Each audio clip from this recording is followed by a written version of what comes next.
Dobar dan i dobrodošli na debatu stranaka.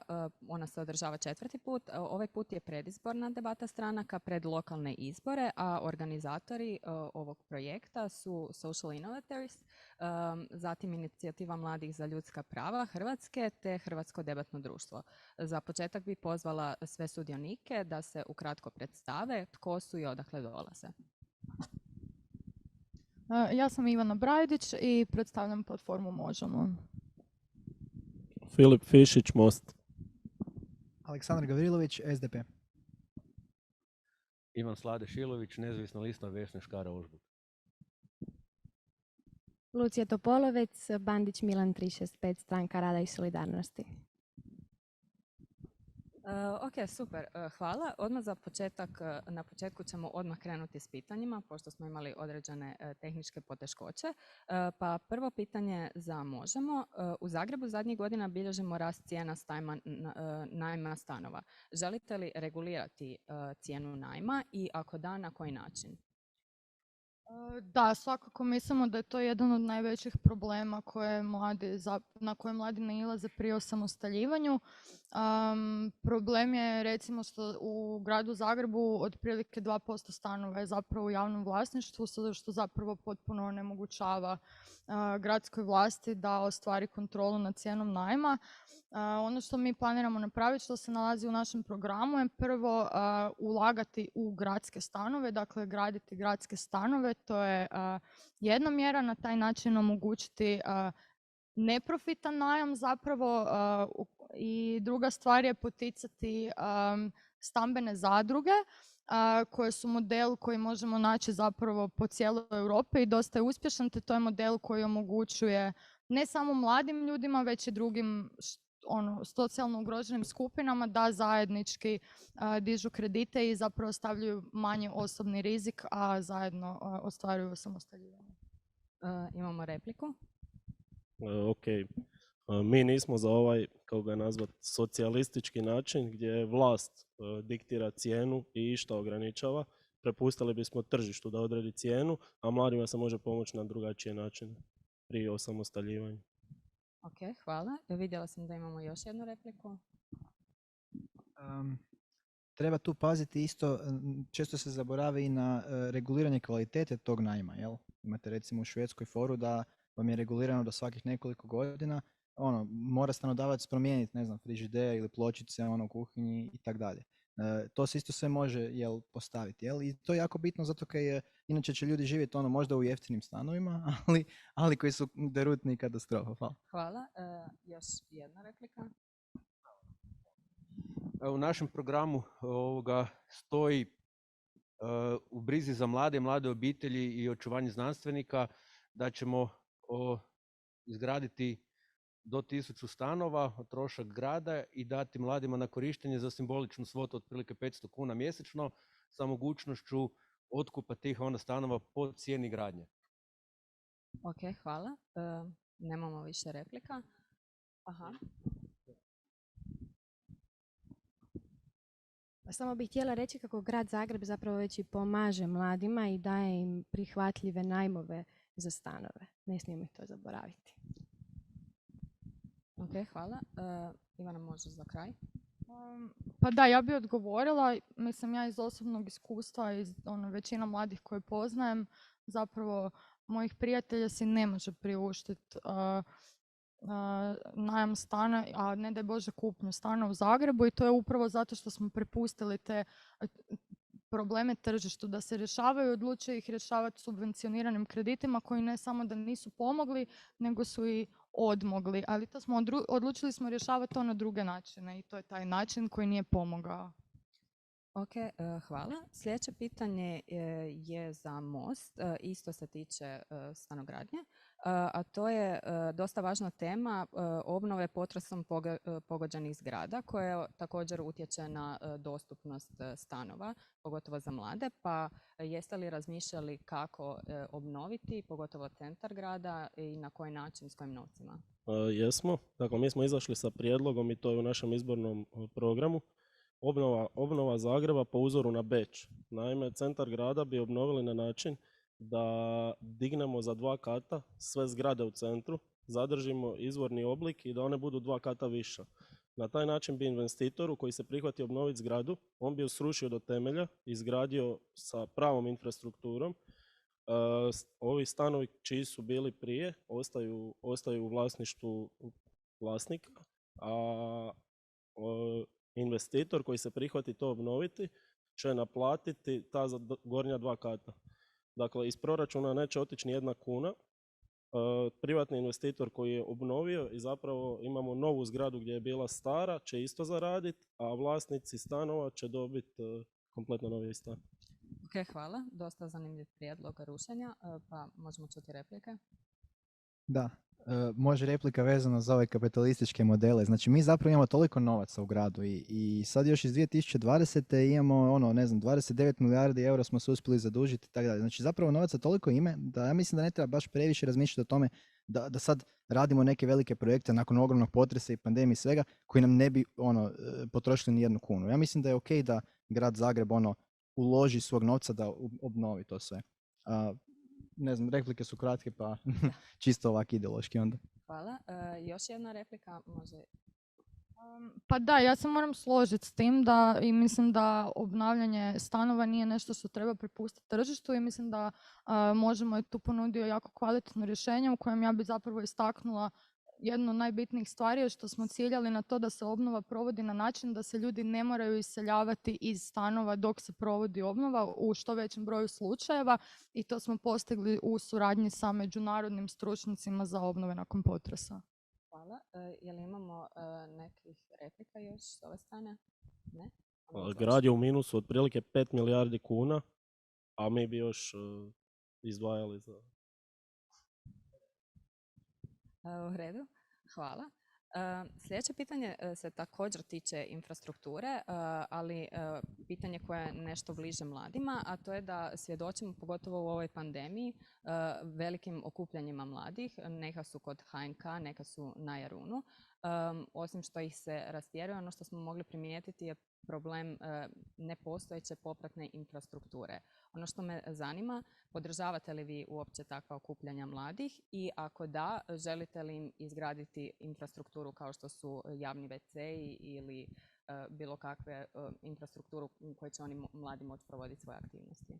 Da, treba znači cijeli grad imati javnu infrastrukturu, da znači i javni WC i sve ostalo, zato što zapravo na kraju ako to nemate, na kraju se sve svodi da ti mladi koji bi se družili, recimo sad prođe pandemija za par mjeseci i sad, ili je već prošla kao što neki tvrde, i sad zapravo mladi se skupljaju u HNK, to je super, druže se i onda na kraju krajeva opet umjesto da to bude u nekoj javnoj sferi, opet imate svi se moraju pokupiti u neki kafić ili kafić zove policiju da ih rastjera, da onda oni moraju ući u taj kafić. Znači zapravo opet se preuzima privatni sektor umjesto da to bude kao što su se samo organizirali mladi ljudi, na njima, jel? Znači grad bi tu mogao to podržati i vjerojatno i bude. Hvala. Repliku imamo. Pa da, ja bi zapravo također dodala da pojava, to jest okupljanje kod HNK nije pojava proizašla samo iz pandemije, a ja mislim da je to odraz puno većeg problema, a to je većinom da zapravo sadržaj za mlade u gradu Zagrebu zahtijevaju nekakav novac, zahtijevaju plaćanje i ne postoji niti infrastruktura za centre za mlade koji bi ponudili nekakav alternativni oblik sadržaja koji nije okupljanje na ulici. Može. Evo prvo Most, pa onda... Mladi se okupljaju ispred HNK zbog revolta prema vlasti i zbog nelogičnosti mjera. Policija i vlast znaju da se mladi okupljaju se iz večeri u večeri i ništa se ne usude napraviti po tom pitanju jer se ne žele zamjeriti mladima. Nelogičnost je da, na primjer, kafići rade do 10 i onda se svi premjeste ispred HNK i tamo je puno veća gužva. Pa zašto ne bi duže radili uz dovoljne razmake? Naravno da smo i za izgradnju infrastrukture, općenito za mlade, ali...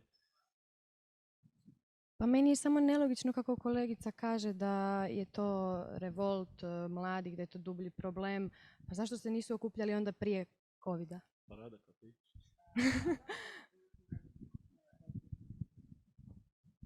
Ja bi samo kratko glede pandemije. Dakle, tu pitanje je djelomično i odnos mladih, ali pogledi struke i tumačenje struke. Osim što je problematika bila i nekakve odredbe stožera kod nas koji se zasnivao na znanstvenim zajednicama koje su se unutar sebe i kod nas imali suprotna mišljenja oko toga i mijenjali su se s vremenom. Teško je bilo se prilagoditi svima, pa uključujući mladima. Naravno, mladi imaju nekakve svoje poglede i svoje tumačenje svega i u svijetu je i Hrvatska nekad išla u skladu s ostalima, nekad ne. Prema tome, ovo je pitanje malo izvan pogleda mladih, ali naravno treba slušati mlade i uskladiti zakon s time. S obzirom da je ovo pitanje koje su nam dosta postavljali, dozvolit ću još jedan set replika, pa izvoliš. Otkad ja živim u Zagrebu, mladi su se okupljali vani, što na džami, što na Opatovini, postoje nebrojeno mjesta u kvartovima i tako dalje. I to su sve mladi koji si ne mogu svaku subotu priuštiti izlazak u klubove i nije im to glavna poanta i dalje se žele družiti sa svojim vršnjacima i grad Zagreb mora više raditi na infrastrukturi da im to osigura. Hvala. Izvoliš. Nemamo više replika? U redu. Može. Dakle, samo za kraj. Ako je epidemiološka mjera bila da se može okupljati vani i da je vani zdravo i da vani se može, onda su mladi se toga prihvatili i tu je trebalo jednostavnije i bolje koordinirati i komunicirati te nekakve stvari. Ja apsolutno podržavam da se mladi okupljaju i vani u klubovima. Ako se zatvore klubove, onda treba iskomunicirati kako vani. Hvala. Ne želim braniti mjeru, ali mislim da je bilo problem pitanja blizine ljudi i međusobnih kontakata. Sljedeće pitanje koje imamo također se tiče infrastrukture, ali malo više u smjeru prometa, pa me zanima kakvi su planovi za poboljšanje prometne infrastrukture u cijelom gradu i rasterećenje centra grada što se tiče prometa. Sad koliko sam ja usporedio sve ostale stvari, mi smo jedini koji smo ponudili prvi kompletnu strategiju pametnog grada, uključujući i pametnu iako kolegica će reći da je već to izglasano u gradu, ali se nije ništa napravilo po tome. Ja sam proučio program koji je izglasan. Pametan grad, ja sam prošao po svijetu i radio sam na tim projektima. Pametno je kontrolirati tu infrastrukturu sa olakšavanjem nekakvih stvari. Plus, osim što prati di su zagušenja, di su smanjenja i u realnom vremenu smanjujete neke stvari, radi puno pametnije projekcije ako se uključi kompletna data analytics u taj sustav.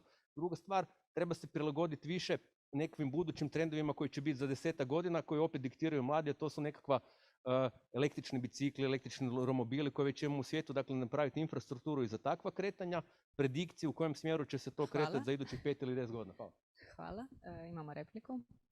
Da, ja mislim, recimo, baš sam protiv, mislim, nisam protiv kao pametnog grada, nek bude pametan, ali to treba promisliti puno proaktivnije, jel? Kakav će taj grad biti za 10 godina. Ja mislim da bi trebali biti fokusirani na taj javni prijevoz i na prijevoz nogama i biciklima, zato kaj mislim, ti auti, čak i da to bude pametnije, i dalje te gužve stvaraju neke klimatske poteškoće. Ima toga još, ali nažalost imam repliku samo. Može prvo možemo. Može. Pa da, ono što bi ja istaknula u našem programu, mislim da se svi možemo složiti da treba zapravo smanjiti promet u centru grada. Ono što ja mislim da je najznačajnije zapravo za mlade je intenzivan rad na biciklističkoj infrastrukturi, koje je nešto što mene osobno i sve nas u stranci jako veseli. Jedna od stavki tog programa je zapravo izgradnja biciklističkih magistrala u gradu Zagrebu i mislim da je to sjajno. Hvala. Imam Most. Da, evo konkretno iz programa što se tiče prometa ponudili bi rješenje. Prvo je spajanje gradske željeznice sa ZET-om, sa tramvajem i busevima, da stanice budu bliže, da raspored bude posložen i učinkovitiji. Druga stvar je konkretno prometno infrastrukturalno rješenje, dakle Slavonska avenija, Zagrebačka avenija, veće ceste u gradu moraju maknuti semafore, jer vi tim cestama 2 puta dnevno putujete po 2 sata do posla. Maknuli bi semafore na način da bi tamo gdje se križaju velike prometnice napravili 2 nivoa. Hvala. Evo tu imamo prvo. Evo zapravo mi već 20 godina radimo na takve vrste infrastrukture i koliko cesta je izgrađeno, koliko avenija je izgrađeno, koliko se rasterećuje centar, koliko se radi biciklističkih staza, rotor koji je napravljen u ovom periodu. Mislim da jako dobro radimo što se toga tiče i da grad ide prema.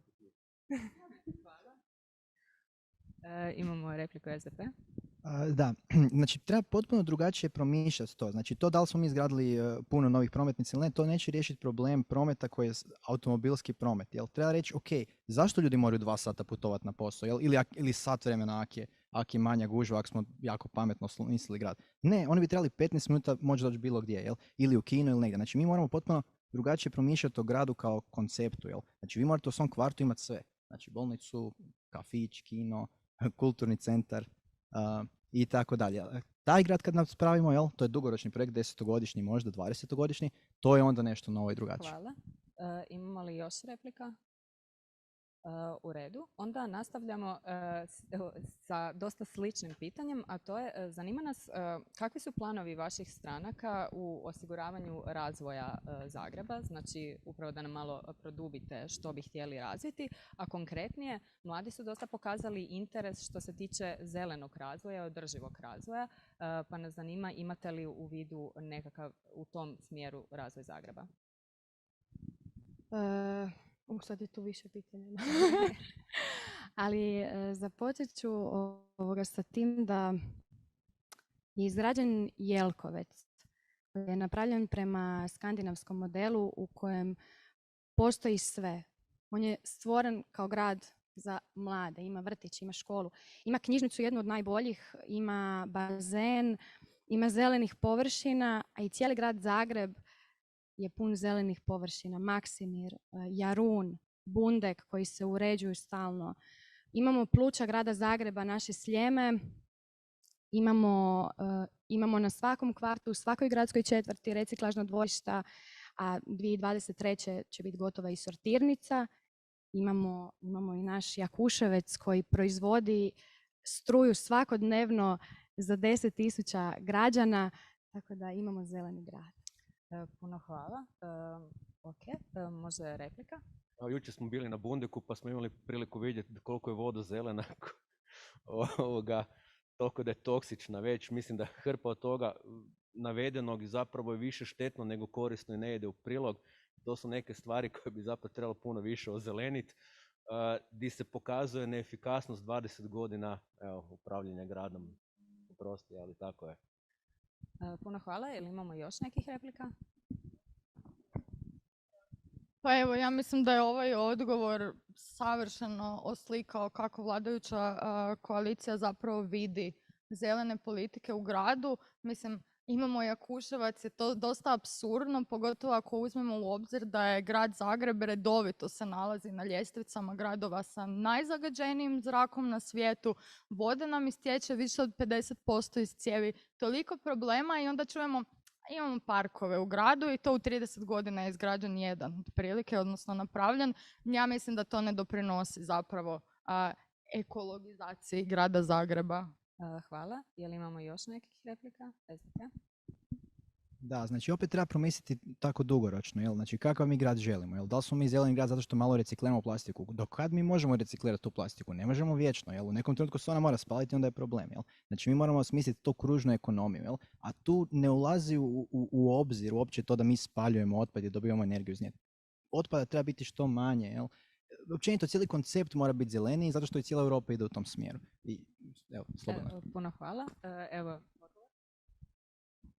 Ali zašto se svi onda bune na spalionicu smeća?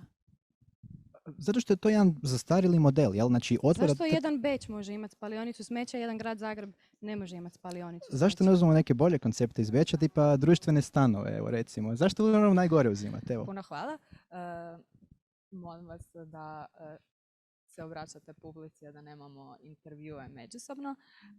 Sljedeća tema koju bih htjela pokrenuti je politička participacija mladih, s obzirom da ste i vi svi predstavnici mladih.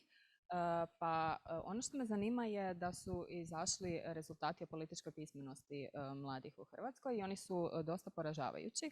Pa nas zanima, jeste li vi kao stranka promišljali kako potaknuti mlade na političku participaciju na lokalnoj razini i podizanju političke pismenosti makar na lokalnoj razini, pa onda kretati se na nacionalnu? Mislim da je Ivana.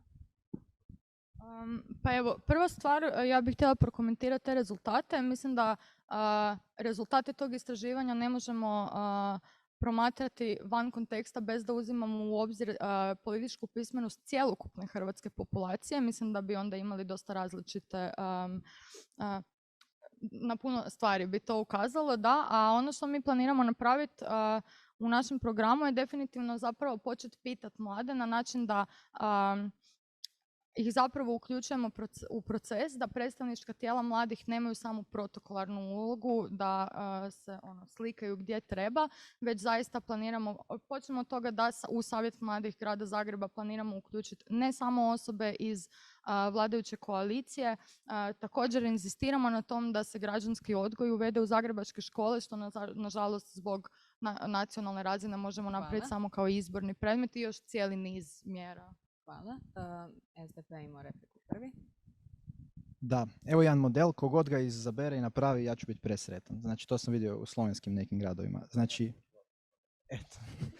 Znači, 1% recimo prireza ili dohotka od grada, da onda građanin sam kaže, evo ja želim da to ide u tu i tu udrugu. Zato što nije da ljudi nisu politični, jel? Nego jesu, ali rade u nekim udrugama. Are you serious? Jer oni se bavi migrantima, jel? Ali imaju problema, jel? Financijskih, strukturnih i tako dalje, jel? Kad bi mi oslobodili veće financiranje, jel? Kad bi rekli, ok, građani birajte koje udruge tu trebaju dobiti novac, to bi možda... Da, sorry. Most je sljedeće. Mladi imaju veliku odbojnost prema politici i dosta su apolitični, a mislim da je to problem zato što vide tko se bavi politikom i stalno su bombardirani raznim aferama i onda misle da su svi oni kriminalci. Mi smo konkretno u Mostu poduzeli puno mjera da privučemo mlade, da im damo do znanja da se njihov glas čuje. Organizirali smo ove godine političku akademiju, od jeseni će krenuti kod nas i škola govorništva, tečaj govorništva, debatni klub, druga sezona političke akademije, tako da dobrodošli ste i ostali. Hvala. Imamo repliku. Pa isto tako ovo istraživanje je reklo da 53% mladih ne vidi način kako da ih direktno lokalna uprava potakne da budu politični, nego da se jednostavno oni međusobno, tj. da se mi međusobno moramo poticati da budemo što aktivniji, da potaknemo mlade da se aktiviraju. Grad Zagreb ima jedini ured za mlade koji izdvaja 2 milijuna kuna godišnje za udruge mladih i za mlade. Hvala, imamo repliku. Ja sam tu možda manje predstavnik mladih, više sam kao kandidat za dogradonačelnika Vesne Škare-Ožbolt. Složili smo jednu strategiju ko-kreacije, dakle svih sudionika u policiji, uključujući i mladih, pogotovo zato što mi stari trebamo omogućiti i pomoć mladima da oni kreiraju budućnost koju će oni živjeti. I to je nekakva strategija u kojoj mi idemo, da mladi kreiraju svoju budućnost i na taj način će se uključiti u politiku u svim segmentima. Hvala. Možda kratka replika, ali prvo je bilo možemo. Grad Zagreb kao jedini grad u Republici Hrvatskoj sa posebnim tijelom za mlade, odnosno gradskim uredom za mlade, nije uspio odrediti tko je odgovorna osoba za mlade u tom gradskom uredu, već se ta odgovornost prebacuje sa osobe na osobu, ali čak i da to zanemarimo, Gradski ured za mlade nije uspio u razdoblju od 2019. do 2021. donijeti uopće program za mlade, a za 2021. je donio nacrt programa koji je pun nemjerljivih nekakvih ideja koje su zapravo floskule koje ćemo nešto poticati. Hvala. Most. Što ćemo konkretno promijeniti kada uđemo u gradsku skupštinu? Odbor za mladež u gradskoj skupštini jedan je od najneaktivnijih odbora i to je sramotno. Tamo sjede neki ljudi da bi dobili naknade. Mi ćemo biti jako aktivni unutra, povezat ćemo se sa raznim udrugama za mlade u Zagrebu, saznat koji su njihovi realni, konkretni problemi, iznositi ih u skupštini. Ok, dozvolit ću tu još jednu repliku. Moja opcija zato nudi platformu Otvoreni grad. Pitanje tvoje, tko je odgovoran za mlade u gradu Zagrebu je odjel za mlade sa čelom gospodinom Petrom Latinčićem. Možeš to vidjeti na stranicama grada Zagreba. A odbor za mladež jako dobro je sada počeo kontaktirati i sa savjetom mladih koji je se aktivirao tek od 1.10. prošle godine kada je preuzet. Puno hvala. Nastavljamo s istom temom, tako da ćete moći imati priliku proširiti svoje odgovore. A sljedeće pitanje je kako vi iz Mosta vidite ulogu Savjeta mladih grada Zagreba? Jeste li razradili i na koji način? Ne, evo najbolje je sad rekla kolegica, nakon 20 godina, nakon 20 godina ste se povezali sa odborom za mladež u skupštini, što je sramotno i ne znam, mislim da je dosadašnji rad loš, da može puno bolje. Ok, imamo repliku.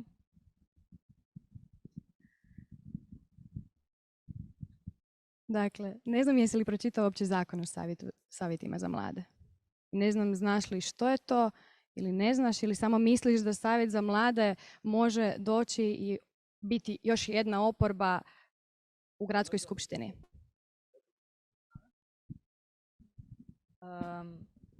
Puno hvala. Imamo još jednu repliku iz Možemo.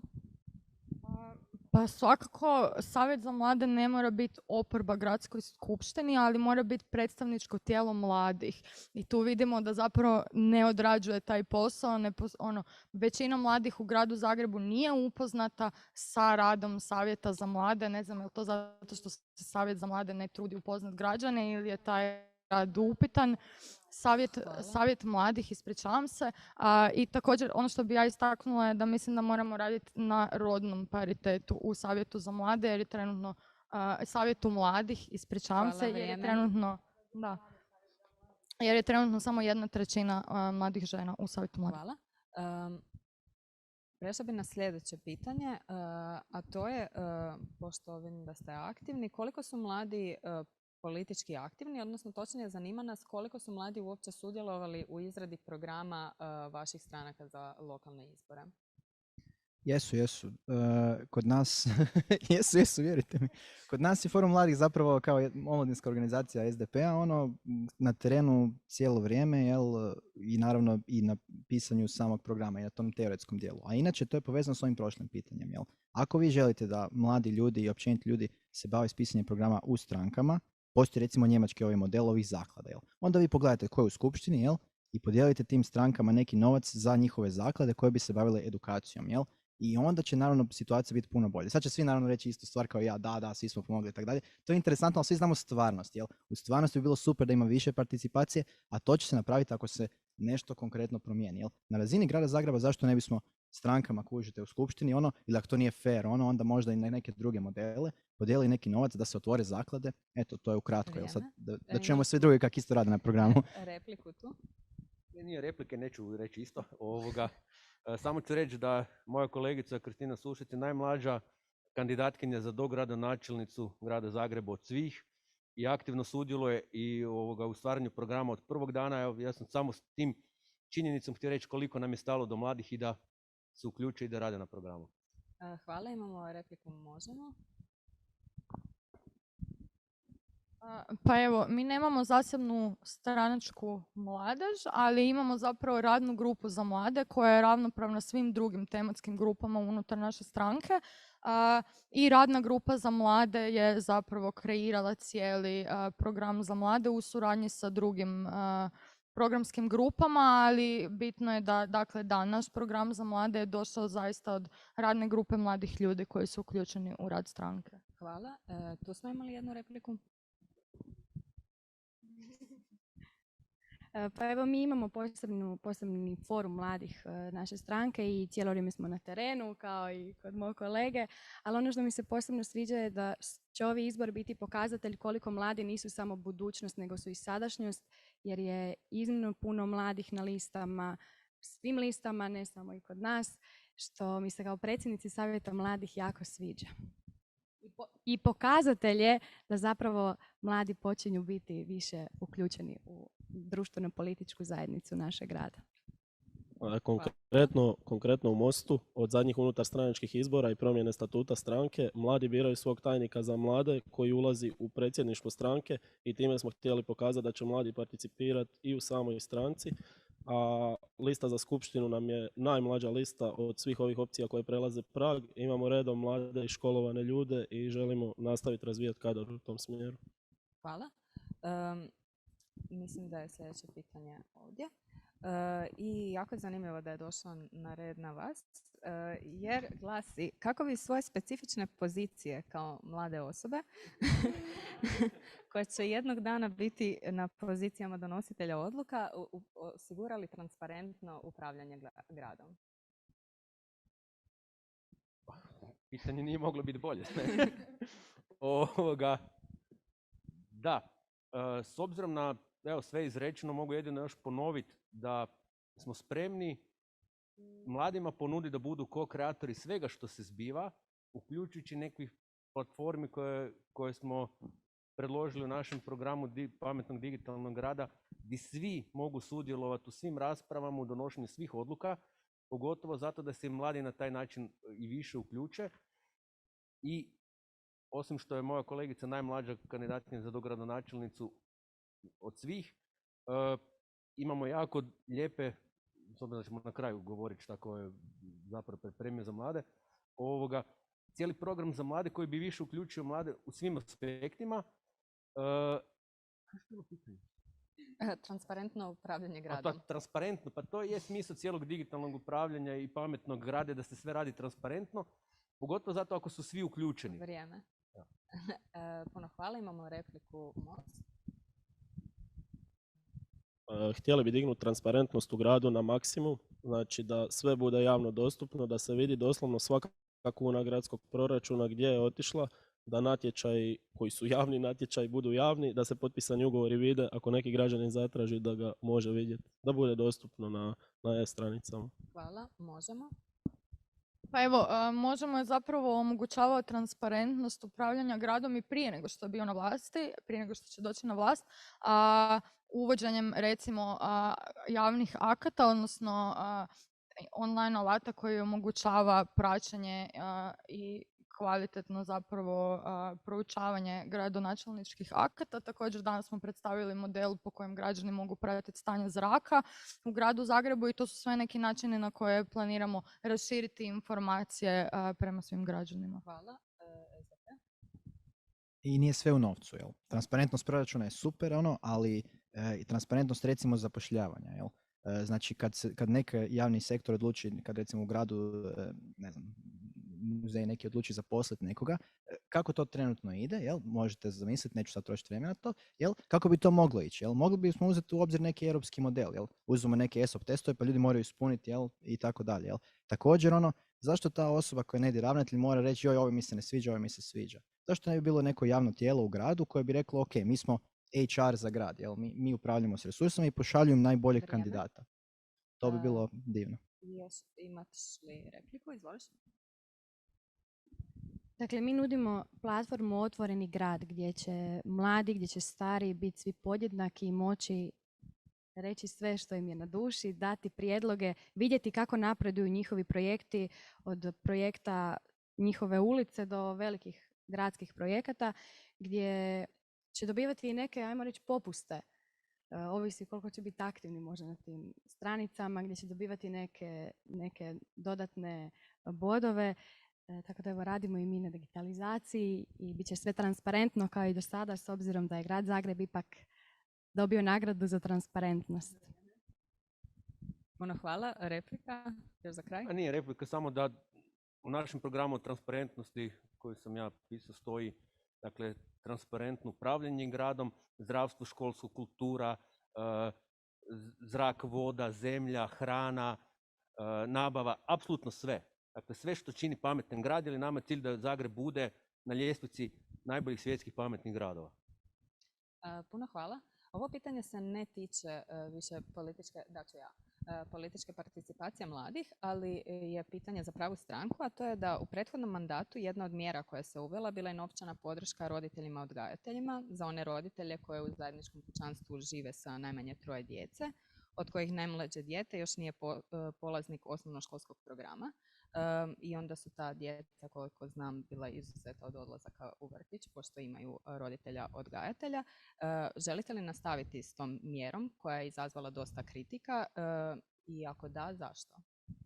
Da, naravno da želimo nastaviti. Kada se Ured za demografiju izdvojio kao jedan od posebnih ureda, brojna socijalna prava su se tu istaknula.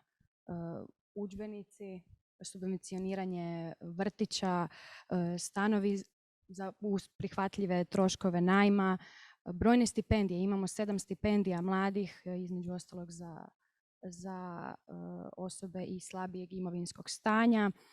Novčana pomoć za opremu novorođenog djeteta kao još jedna istaknuta, dakle ne mora biti roditelj odgojitelj. Grad Zagreb je jako socijalno osjetljiv i mislim da se svaki građanin u našem gradu može osjećati povlašteno i imati svoja socijalna prava. Puno hvala. Imamo prvo repliku SDP. Da, znači problem s tim odgajateljima, recimo, u teoriji problem, je što zapravo onda djeca ne moraju ići u vrtić, nego ih neko doma odgaja. Onda vi pogledate malo ta istraživanja i onda skužite, aha, djeca koja idu u vrtić, oni imaju puno veće šanse na kraju ići na fakultet. A to je očito povezano, zato što oni nešto uče u tom vrtiću. Po meni bi glavni fokus tu trebao biti, ako već pričamo o tome, da svi odu u taj vrtić. Da on bude javno dostupan, to znači da ne košta. I onak ta participacija niš ne znači gradu, ful je sitna, tako da zapravo samo maltretira te roditelje. Umjesto da izgradimo još tih vrtića i da ubacimo još mladih ljudi koji trebaju posao, to je recimo neka alternativna vizija. Ok, mi bi nadogradili ovu mjeru. Dakle, imali bi i B model gdje bi ponudili roditelju odgajatelju da bude zaposlen na pola radnog vremena. Naime, ti roditelji odgajatelji većinom majke ostanu nakon 15 godina izbivanja bez posla, one su nekonkurentne više na tržištu rada. 15 godina danas u nekom sektoru, pa vi krećete iz početka od najniže grane. Dakle, dali bi da rade na pola radnog vremena, bio to ugovor kod poslodavca, bilo samo zapošljavanje ako radite nešto vlastito od doma, a ovaj ostatak bi onda akumulirali, nadoknadili iz te mjere. Mislim da bi smanjili izdvajanja iz gradskog proračuna, bilo bi dobro i za majku, i dalje ima vremena biti uz dijete, ostaje na poslu barem na pola radnog vremena, ima pravo na vrtić, makar pola. U redu. Hvala. Imamo li replika? Možemo? Pa da, zapravo kolege prije mene su dobro istaknuli probleme koje potencijalno ta mjera izaziva, to je da se majkama teško vratiti na posao i djeca ne dobivaju priliku odlaziti u vrtić, tako da mi mislimo da svakako treba, mi nećemo ukidati trenutnim korisnicima te mjere, nećemo ukidati za njih, međutim treba definitivno inzistirati na tome da se više radi na vrtićima i na pristupu predškolskom i školskom obrazovanju za svu djecu, tako da se na taj način također rasterete roditelji. Hvala. Imamo li replika još? Može. Smijemo sad u školstvu ili će biti poslije? Možeš. Da, odlično. Pa sad kad je već spomenuto sa školstvo. Isto tako, mislim da, naravno da mora biti odgojitelj doma kad dijete nakon jedan popodne mora doći doma i onda kaj će raditi, gledati televiziju, ko će ga čuvat. Znači, kad bi mi nekako promijenili opet organizaciju, transformirali grad, da recimo sve škole imaju jedan turnus jutarnji i onda imate popodnevno druženje da djeca zajedno negdje pod nečim nadležnošću, znači da rade domaće zadaće i tako dalje, to bi recimo bio puno bolji grad i onda ne bi ni bilo potrebe za odgajateljima koji čuvaju djecu, zato što bi oni imali, cijeli zajednički osmišljen dan. Hvala. Nastavit ćemo onda s temom mladih obitelji. Možemo, ja mislim, sljedeći na redu. I sad znam da ćete mi reći da ovo se tiče nacionalne politike, ali vi se natječete na lokalnoj razini. To je da je glavna briga mladih i pogotovo za mlade obitelji pitanje, to opet stambeno pitanje, gdje cijene rastu radi APN kredita. Pa na lokalnoj razini imate li ikakav plan za rješavanje tog pitanja kako bi osigurali što većem broju mladih obitelji da se stambeno osiguraju i da onda rade na tom velikom demografskom pitanju? Pa mislim da zapravo izdvajanje mladih obitelji iz skupine mladih do sad nije bilo pretjerano produktivno, čak je nekad dovelo do manjkavih mjera koje zanemaruju ostatak mlade populacije, jer mislim, vi da biste dobili tu pomoć kao mlada obitelj, trebate uopće doći do trenutka da postanete mlada obitelj, a već znamo kako uglavnom mladi razmišljaju na način da žele zasnovati obitelj tek kad budu financijski sposobni, kad budu samostalni, i smatram da zapravo ako radimo dovoljno na tom da se rješavaju problemi stanovanja i problemi zapošljavanja mladih, mislim da će se to također jako kvalitetno odraziti na mlade obitelji, jer promatramo mlade kao cjelinu. Hvala, imamo repliku SDP, pa Bandić. Okay, Mislim, tu je glavno pitanje, kako ste vi dobro rekli, stanovanje. Znači, koja je sad poanta u ovom društvu u kojem zapravo jedini način na koji vi možete dobiti stan i onda početi razmišljati o obitelji, da postanete dužnički rob nekoj stranoj banci do kraja vašeg života. Jel? To je trenutno, tako funkcionira svijet. Jel? I sad neke države to znaju. Ja sam već natuknuo, jel? Postoje neka rješenja za to, jel? Postoje društveni stanovi. Ja ne znam zašto se lijeva opcija ustručava reći treba izgraditi hrpu društvenih stanova. Jel?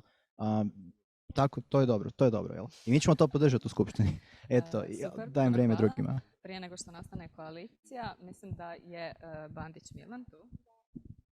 Ja sam se htjela na zapošljavanje malo referirati, a to je da Grad Zagreb nudi svim mladima vježbeništvo u Gradu Zagrebu od godinu dana. Da nudi stipendije za deficitarna zanimanja gdje potiče mlade da rade u deficitarnim zanimanjima. Imamo Zicer koji potiče mlade poduzetnike da se samo zapošljavaju, koji rade na start-up tvrtkama. Tako da mislim da zapošljavanje u Gradu Zagrebu mladima daje. Biće još tema zapošljavanja, pa ako možemo se vratiti na APN. Može, evo. APN.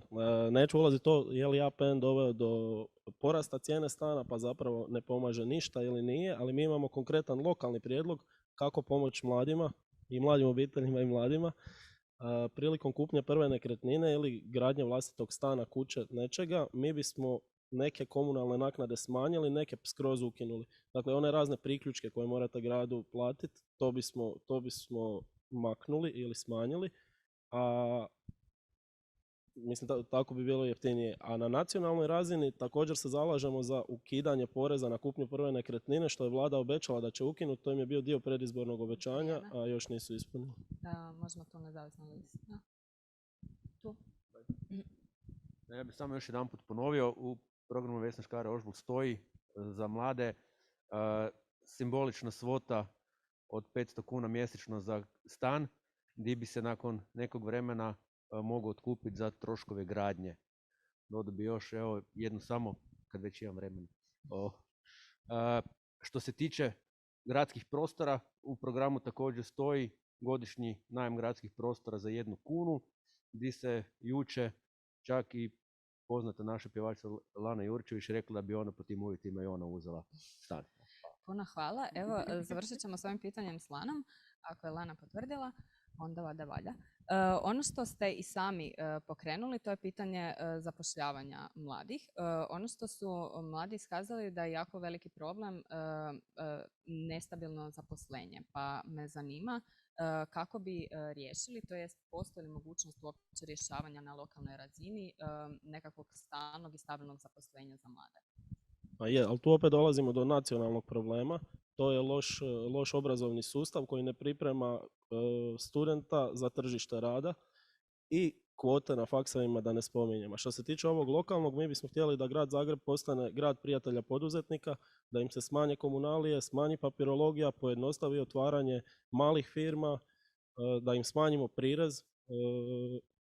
Na taj način bi doveli do otvaranja puno više biznisa, potaknuli bi valjda i neke mlade da se upuste u otvaranje svog vlastitog, a oni biznisi koji bi uspjeli bi zaposlili i druge mlade. To je jedan od načina rješenja problema. Puno hvala. Imamo repliku SDP. Da. Nisu svi poduzetnici, niti će svi biti poduzetnici. Znači 90% ljudi nisu poduzetnici. Ja mislim da se treba fokusirati na ove koji nisu, jel? A oni imaju grozne uvjete rada kod poduzetnika koji postoje, jel? Znači prekarni rad i grozno je. I sad što trebamo napraviti? Ja bih 2 stvari rekao ako stignem. Prva, znači uči se sad već u školama poduzetništvo, postoji Zicer koji je predivan, mi smo tamo kao firma, ali zapravo ne uči se recimo sindikalno organiziranje, radnička borba, radnička prava. Znači klinci izađu van, dođu na posao, uopće ne znaju. Ili oni moraju slušati šefa da rade 10 sati ili ne. Znači ono, to je ključno. Ajmo to napraviti na razini Vrijeme. grada Zagreba. E, A daj, može samo još jedno, evo, sljedeći put se onda uopće neću javiti. Znači, a druga stvar što je isto jako bitno, jel? Ako već pričamo o prekarnom radu. Grad Zagreb ima jako puno tih podnajamnih ljudi, jel? Znači firmi koje rade za njega, i građevinskih i ovih i onih. Onda on, umjesto da grad Zagreb kaže, ok, najbolje na tenderu će to raditi, nek kaže, onaj koji najbolje se odnosi prema svojim zaposlenicima će dobiti posao. Jel? I može pokazati dobrim primjerom, tako da i uredi u holdingu, skupštini, svugdje gdje rade ljudi dobre uvjete i kaže, evo, takvi moraju biti, inače nećete raditi s gradom. Vrijeme. Puno hvala. Ja bih sam kratko, uvijek smo se nekako pozicionirali centar desno, kad slušamo ove lijevo, vidim da smo mi više socijalno svješteni. Kod Vesne Škare-Ožbolt stoji u programu 40% sufinanciranja plaće onim poduzetnicima koji se bave poslovima edukacije, školstva, obrazovanja, prekvalifikacije i onih djelatnosti koje se bave učenjem, športom, treniranjem i vježbanjem. Nije socijalno Ne, osjetljivo ako rekli- radite nešto za pardon, poduzetnike, nego za ako se radnike. sjećamo, Hvala. bilo je neko obećanje, ne možete pred izbore kršiti obećanja. Možemo se javljati. Da, isto evo jedna specifična stvar koja se nalazi u našem programu. Znači, grad Zagreb je jedan od najvećih poslodavaca u Republici Hrvatskoj. Ono što mi smatramo je da se nalazimo zapravo u jedinstvenoj prilici da grad zapošljava puno mladih ljudi kroz suradnje sa fakultetima, sa srednjim školama i zapravo želimo nuditi plaćene stručne prakse za učenike i za studente u gradu Zagrebu. Puno hvala. Most se javio još. A sekundu samo. Znači svi su se okomili na poduzetnike i vlada onaj stari mindset kao da su poduzetnici lopovi. Sve je ovo divno. Svako bi iz proračuna izdvajao hrpu sredstava i davao mladim obiteljima, udrugama za zaposlene u javnom sektoru. Na kraju otkud svi ti novci? Proizvodi ih tih 10%. Puno hvala. Ako nema više replika, a mislim da nema, pošto sam se dotakli pitanja obrazovanja mladih i pripreme za tržište, ono što nas zanima je imate li nekakav program za u biti organiziranjem, osnivanjem nekakvih društvenih centara za mlade gdje bi imali različite sadržaje, od sportskih sadržaja pa upravo do obrazovnih sadržaja o kojima pričate. Imamo. Ali prvo da kolegi samo odgovorim, ali kratko. Znači, poduzetnici ne stvaraju novu radnu vrijednost. Sad sam prozvan. Ne stvaraju novu radnu vrijednost, nego radnici stvaraju novu radnu vrijednost. U redu. Ali sad vezano za te centre. Da, ok, fali ih, jel, sportskih, kulturnih i tako dalje. A zašto ih fali? Jel? Zašto uopće fali kulturnih nekih djelatnosti u gradu Zagrebu? Jel? Zato što mladi umjetnici koji žele napraviti izložbu, podkapacitirani su, nemaju financija, nemaju ništa. Zašto? Zato što je uvijek teško, jel? Uvijek je neka kriza. Jel? I onda je to začarani krug. Jel? U nekom trenutku oni imaju manje novaca za rad, onda ne mogu napraviti kvalitetnu izložbu, onda mladima se ne da ići na neke nekvalitetne izložbe i performanse i tako dalje. I onda grad kaže opet, pa niko ne ide na to, zašto bismo to financirali, onda se još manje financira umjetnost, jel? Treba prekinuti taj lanac, jel, i reći ok, sad ćemo dati jako puno novaca, tu smo propuštili jako veliku priliku prošle godine, da damo svim tim mogućim umjetnicima mogućnost da dokumentiraju tu korona krizu, potres, sve kaj se desilo u Zagrebu. Tu smo mogli imati genijalne neke projekte. Hvala. Puno hvala. Možemo se javljati? Pa da, to je zapravo se nastavlja na problem koji sam već istaknula, a to je da većina sadržaja za mlade u gradu Zagrebu se mora plaćati. Ono što smo mi u našem programu stavili kao početak rješavanja tog problema je nekako srednjoročno rješenje da se u narednim godinama radi na izgradnji centara za mlade. Ono što smo mi izračunali za sad, za početak bi bilo idealno da ih postoji 7 u gradu, te da su oni raspoređeni dakle po cijelom gradu, da se ne događa situacija da samo u centru grada postoji sadržaj za mlade i onda mladi moraju klipsati iz cijelog grada, već želimo da u svakom kvartu, u svakom dijelu grada postoji sadržaj za mlade koji se ne mora plaćati. Hvala, vrijeme. Ja sam ukazala na Vesnu Škare-Ožbolt. U programu Vesne Škare-Ožbolt stoji 200 kuna mjesečno za studente koji mogu potrošiti na športsko i kulturno korištenje. Hvala. Imamo li još nekakvih replika, dodataka? Ne. S obzirom da smo počeli sada pričati o kulturi, slijede u biti zadnja 2 pitanja prije predstavljanja programa o nekakvoj multikulturalnosti i kulturnom suočavanju grada s prošlošću. Pa me zanima pitanje, mislite li da bi na području grada valjalo podignuti spomenik svim civilnim žrtvama 90. godina i u biti na taj način nekako doprinijeti izgradnji odgovornog društva gdje se žrtve ne razlikuju po etnicitetu, već po činjenici da su bile žrtve. Pored ovih svih spomenika što je sadašnje izgrađeno, pa ja mislim da je to pitanje za javnu raspravu. Naravno da treba uvijek pitati građane šta misle. Svaka žrtva koja je bila za slobodu i neovisnost Hrvatske države golema i velika i to treba obilježiti. No što se tiče samih spomenika, pogotovo u prostoru grada Zagreba, za to treba odlučivati građani. Mislim da nije tu da bilo ko od nas kaže to će se napraviti ili ne. U redu, hvala. Možemo se javio? Dobro, mislim da je izgradnja spomenika vrlo specifično sad pitanje o kojem mi ne možemo trenutno reći šta ćemo napraviti, ali ako je izgradnja spomenika nekakav simbol odavanja pijeteta svim žrtvama, onda apsolutno da. Znači, naše društvo mora krenuti u smjeru odavanja pijeteta svim žrtvama, što hrvatskim žrtvama, što žrtvama koje su stradale od hrvatske strane, recimo Aleksandra Zec. Znači, mi mislimo da to mora biti proces obrazovanja i priznavanja svih žrtvi, jer će to doprinijeti zapravo mirnijem i zdravijem društvu kakvo želimo svi, nadam se. Hvala, Mo se javio. Pa evo, slažem se s ovim prvim dijelom da prespecifično pitanje da bi sad dali odgovor na njega, ali evo, mi kao stranka apsolutno osuđujemo svaki totalitarni režim. Protiv smo govora mržnje, poticanja na nasilje, bilo verbalno, bilo fizičko, i sve što možemo raditi u tom smjeru da društvo bude tolerantnije radit ćemo. Možemo organizirati javne rasprave, debatirati, iznositi činjenice, ali nikako ići u ovom drugom smjeru. Puno hvala, ali imamo još replika? Mislim da trebamo konkretno nešto napraviti. Znači, recimo, Aleksandar Zec je super primjer. Zašto ne bismo imali ulicu Aleksandra Zec? Cijelo vrijeme postoje udruge koje to guraju, sad će biti 30 godina od tog zločina. Zašto ne bi neki klinac kad se šeta ulicom pogledao na tablu i pročitao, aha, 12-godišnjakinja, ona ubijena samo zato kaj je Srpkinja u mom gradu. Pa da malo razmisli o tome. Zato kad vi pričate danas sa klincima, tu buja neki nacionalizam koji od nekud dolazi. Treba se početi baviti s tim, jel? Ako ne kroz ulici, mada je to dobar simbol, onda još i institucionalno, kroz škole, da se malo uči o tome i tako dalje. Hvala. U redu. Ono što me zanima kao sljedeće pitanje, mislim da smo tu, a mogu i ja dati mikrofon, a to je da ovo istraživanje političke pismenosti učenika je reklo da učenici smatraju da je dobro da u državi ili ti ga u gradu, u njoj žive osobe različitih rasa, religija i kultura. Istovremeno po gradu Zagrebu, ali i ostalim gradovima Hrvatske, dosta često možemo vidjeti ustaške grafite i grafite govora mržnje. Pa me zanima kako bi vi kao lista, kao stranka, želite li uopće doprinijeti multikulturalnosti grada i na koji način? Pa grad Zagreb je multikulturalan, ali u gradu Zagrebu se jednostavno svaki građanin je jednak. Ono što sam već i rekla.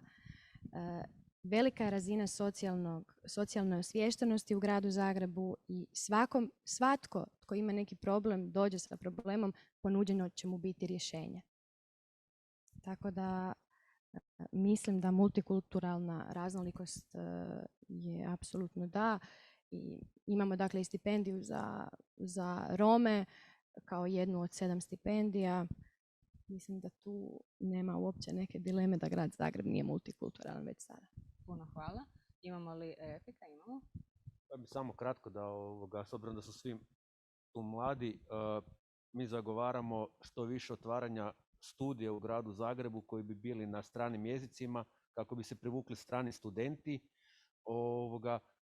čije bi diplome jednako vredile svugdje u svijetu i samim time bi dobili puno više multikulturalnosti u samom gradu i Zagreb bi rasao na nekoj ljestvici centara i gradova u koji se može doći studirati, osim što je i klimatski i kulturološko jako privlačno mjesto i nažalost imamo niske troškove tako da pašu strancima jer mi je tu jeftinije živjeti, da ih privučemo ne samo poslovno nego i studentski da se dolaze tu obrazovati i samim time bi privukli više stranaca.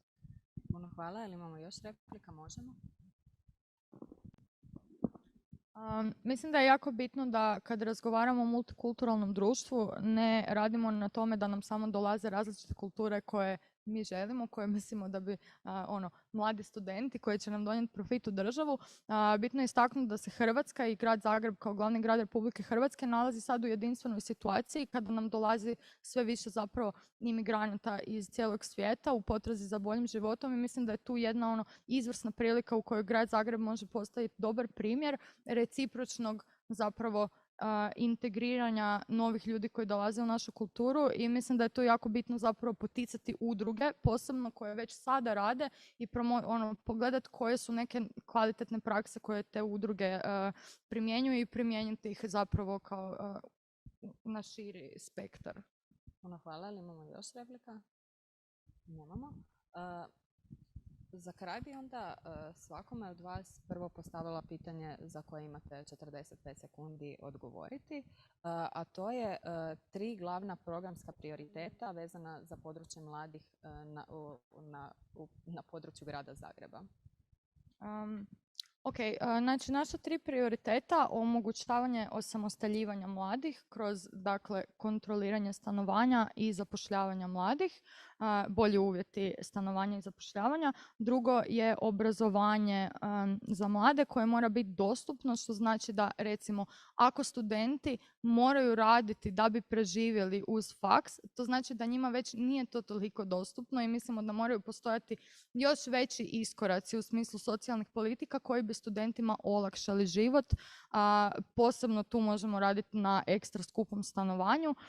I treće je zapravo uključivanje mladih na način da mi nudimo mladima građanski odgoj, nudimo im prostor da se izražavaju i mislim da u trenutku kada zapravo ponudimo mladima taj prostor, tada tek možemo očekivati od mladih ovo sve što se priča, da mladi budu fantastično politički pismeni. I mislim da je to nešto što ćemo uspjeti postići definitivno. Hvala. Most? Dakle, pod broj 1 rješenje stambenog pitanja, što smo već rekli, kroz rezanje nameta, smanjenje ili potpuno ukidanje nekih komunalija pri kupnji prve nekretnine ili izgradnji iste. Također nacionalni pritisak na vladu da konačno ukinu porez na kupnju prve nekretnine. Broj 2 unapređenje mjere roditelj-odgojitelj po ovom B modelu da može biti zaposlen na pola radnog vremena. I pod broj 3 veća participacija mladih u izvršnim tijelima vlasti, konkretno u gradskoj skupštini. Vrata kluba Mosta će biti otvorena za sve mlade, a također ćemo i aktivirati odbor za mladež. Hvala. Svi će reći isto, vidim, ali neću, evo. Znači, pod 1 i pod 2, pod broj 3, sve ću reći, treba jačati prava radnika u gradu Zagrebu. Jel? Zašto je to bitno Socijaldemokratskoj partiji ne treba objašnjavati, koja je proizašla iz tog radničkog pokreta prije 150 godina, 200, i koja je sad slaba, i sad postoje neke druge lijeve opcije, koje tu kao preuzimaju, koje će s nama u koaliciju zapravo preuzeti čitav grad, čini se, što je super, ali zapravo treba uzeti u obzir tu širu sliku. A koja je šira slika Europe? Socijaldemokracija u cijeloj Europi se izgubila. Zašto? Zato što se radnička klasa u cijeloj Europi izgubila. Znači ova deindustrializacija, promjena toga, više nisu radnici u rudnicima pa da se druže, pa da se sindikaliziraju, nek sad voze glovo i onda se nemaju gdje dogovoriti. To je pravi problem socijaldemokracije, jer mi ako to sad ne riješimo u Zagrebu, gotovi smo. Tako da je nama tu full jasno da ovo nije prazno obećanje. Mi to sad moramo riješiti. Tako da samo ćemo se baviti radničkim pravima. Hvala puno. U programu Vesne Škare-Ožbolt stoji povoljni najmovi stanova za mlade, sufinanciranje djelatnosti koje se odnose na manje profitabilne obrazovanje, učenje, sport, otvaranje povoljnih radnih mjesta za mlade koji će pridonositi zajedničkoj kokreaciji budućnosti, studentske iskaznice za mlade s kojim će imati 200 kuna mjesečno za potrošiti na kulturu i obrazovanje, sufinanciranje izvanškolskih aktivnosti i ono najvažnije za kraj, dakle zajedničko stvaranje budućnosti gdje će se mladi uključiti u politiku i rad preko platformi koje ćemo napraviti da bi zapravo mi pomogli mladima da stvore svoju budućnost kako oni žele. Hvala. Pa evo, radit ćemo na edukaciji i na savjetovanju mladih pri osnivanju njihovih obitelji. Pomagat ćemo im oko potpora mladih poduzetnika. Te ono glavno, pitat ćemo ih, slušat ćemo ih, imat ćemo tu platformu Otvoreni grad. Mi imamo iskustvo i rezultate iza sebe. Radit ćemo i dalje na transparentnosti kao i do sada. Pa sam ja bila toliko slobodna i donijela male poklone za svoje sugovornike da vide kako zapravo grad Zagreb radi na mladima i kako im je sve prilagodio i kako će im to i dalje raditi. Ako bi mogla jedan samo primjerak. Ne, mi ne nudimo takve stvari. Evo ovako, ja sam donijela jedan vodič kroz proračun grada Zagreba gdje možete vidjeti koliko je grad Zagreb ima transparentan proračun. Puno hvala. I za kraj, ovo je apsolutno zadnje pitanje.